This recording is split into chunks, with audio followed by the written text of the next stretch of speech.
As you can see from the picture, we're still having tremendous lighting problems no matter where I happen to be. But I've decided I can't delay any longer. The show must go on. And so, welcome back to FM with Old Man Phil, to episode 5. Let's go and kick some balls.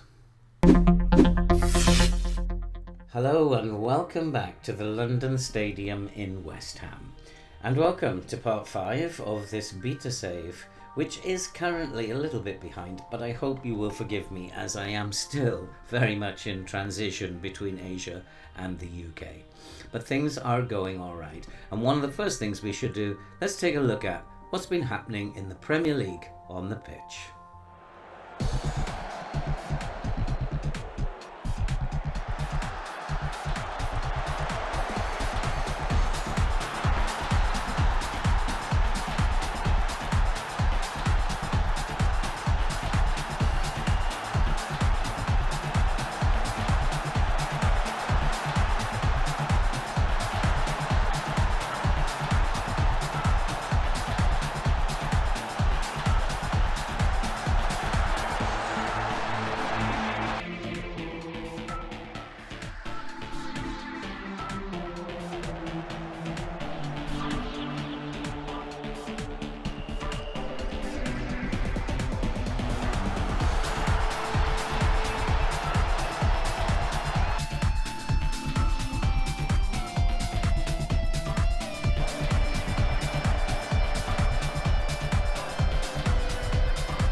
And so, as you can see, that has left us in the Premier League in 4th place. And we have played 17 games, we have 34 points.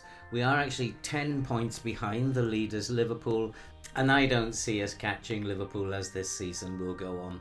We're a point behind Manchester United and 6 points behind Manchester City. Catching them is still possible, but I'll be quite happy to finish in the top half of the table. The season preview, we were expected to finish in 9th, but that's gone up. We are now expected to finish in 8th. And in terms of the board vision, we're only expected to record a Premier League top half finish. And so we are doing very, very well, and we are outdoing all expectations. And so in terms of the schedule, what that means is it still looks very, very good. And the last time you were with us, you saw that we had that 2-2 draw with Nottingham Forest. Then we had the 3-0 victory against Crystal Palace, followed by a 1-0 defeat you saw against Manchester United, and then the 3-0 home victory, comfortable victory against Fulham. Today we will be in the Premier League playing away at Aston Villa. For the other games, Sparta Prague was a very, very comfortable 2-0 victory away, which meant that we had won our group in the Europa Conference League quite comfortably, playing 6 with 18 points, goal difference 23. We pretty much dominated the group, and one of the good things about it is that Shamrock Rovers have put out Sparta Prague, and so we won't have to worry about Sparta Prague at the later stage in the competition. The other games during the course of this little spell have been in the EFL Cup, and we played Blackpool and beat Blackpool very comprehensively by 4-1. And then against Wigan, we were very fortunate in the EFL Cup 4th round, drawing 0-0, and we didn't play very, very well at all. But we did manage to win it on penalties to save the day. And we are going into the 5th round where we will play Manchester United, and I don't really feel too optimistic about that. But today we are going to take on Aston Villa, and they are a team in form. They are currently 8th in the Premier League, and in terms of their key players, They have a number of players who are playing very, very well, and we have to look out for Coutinho. And in terms of goals and assists, Ollie Watkins has 11 goals. We certainly need to take care of him. And in terms of assists, Philippe Coutinho has 8 assists, and we need to be looking after him quite carefully as well today. They are a team in form, and we hopefully have got enough to beat them, even though we're playing away. I'd take a point, but I'd like to beat them. So let's go and play Aston Villa. Let's go and kick some balls.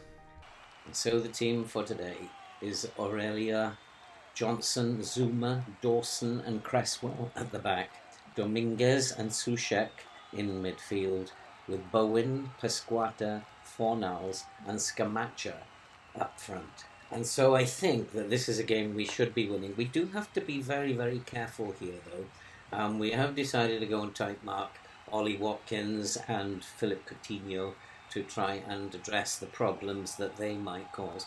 But one of the things that I have to worry about is that we have a game in 2 days' time against Brighton. Now, that also means that Brighton have a game in 2 days' time against us. But it's always going to be a bit of a problem when you're playing so many games in such a short time. But we are on the ball here with the first highlight, and actually it's not, it's Villa. And Matty Cash is pulling it forward. He's looking for Watkins. Watkins behind to Bailey. Bailey with a drive, and that's a good save by Areola, and it remains 0-0. Sometimes I forget that we're playing in our away kit. But Aston Villa are dominating the ball at the moment. But here's Fornals pinching it back. He finds Dawson. Dawson finds Areola. And there's to Zuma. Zuma back to Dawson, playing it around at the back. But there's a long ball forward. And Scamacca rises beautifully. And here is Pasquata in space. Pasquata scores. It is Aston Villa 0, West Ham 1. What a delightful start. 3 minutes on the board. And again, a scrappy game where players were losing the ball left, right and centre. Picked up by Scamacca here. Lovely header down. Bowen's ball into Paqueta. He's through, drives it, and it's into the corner. And it's 1-0 West Ham. We are in front. And we couldn't ask for a better start. And we are losing the possession battle, but we are winning the scoreline battle, and we do somehow need to get the ball off Aston Villa here. I'm aware that I don't want them having all this much possession, but we are getting it back a little bit. But something maybe that I will address at half time. In fact, I might even address it now. So let's try and get a little bit more possession back. We'll raise the tempo a little bit. See if that will give us back a little bit more possession. And it remains Aston Villa 0, West Ham as we come up to half-time. And that is the score at half-time. We're just edging it as far as I can see. But I'm not happy with the level of passing out there. And I was going to say you weren't that bad, but you can still improve. Keep going, you've got the ability. And the defence has come in for a little bit of a pounding, and it may be that they are causing the problems in terms of possession. We've got a little bit more possession back now. Augustinson, though, has a free kick for Villa, but that's headed clear. It's out to Douglas Luiz, and what a chance, and that was fired over the bar. It remains 1-0. I need to make some substitutions early, I think, bearing in mind that we have this game against Brighton and need to preserve some players for the game against Brighton. So let's go and make some changes. And so we have made a number of changes, bringing on Ogbonna, Benrahma, Lanzini, Cornet and Antonio, with a view to resting some players, and hopefully it's going to be enough to see us through this game. We do have a throw-in, and here come West Ham. There is a ball into the box. It's found Benrahma. Benrahma has a chance. He can't put it away. It remains 1-0. It's very, very nervy here at Aston Villa, and I hope that we could just hold on. As I said, we'd take a point, but I'd like all 3 points here.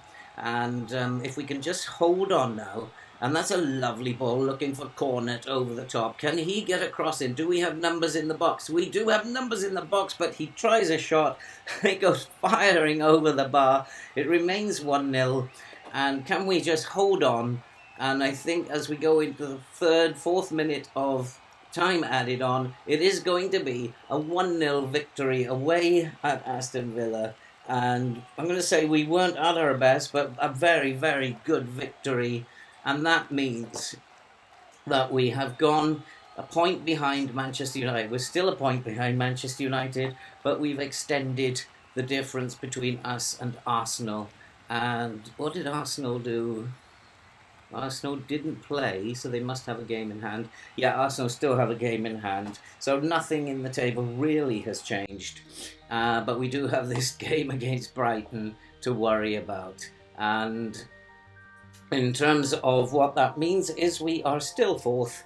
And we have now a busy transfer window coming up. We have a lot of players who are wanted, a number of games to be played. We have, in fact, been given 40 million. We have already sold one player. We've sold Craig Dawson, and we could end up with 45 million in the bank. We do have players like Jared Bowen who is wanted, and also there's a lot of interest in many other players, including Declan Rice, who really wants to leave. So what is going to happen in the transfer window, who knows? But I think there's going to be a little bit of a rebuild, a January rebuild going on here. And so that's it for this episode. If you're new to the channel, subscribe, like, watch and comment. Help us to grow, help us to support the very worthwhile cause you can see scrolling above. And that's it. From a very, very happy West Ham United camp, we will bid you all farewell now, and we will see you in the next video, which will probably be against Wolves after the transfer window finishes. We will see you soon.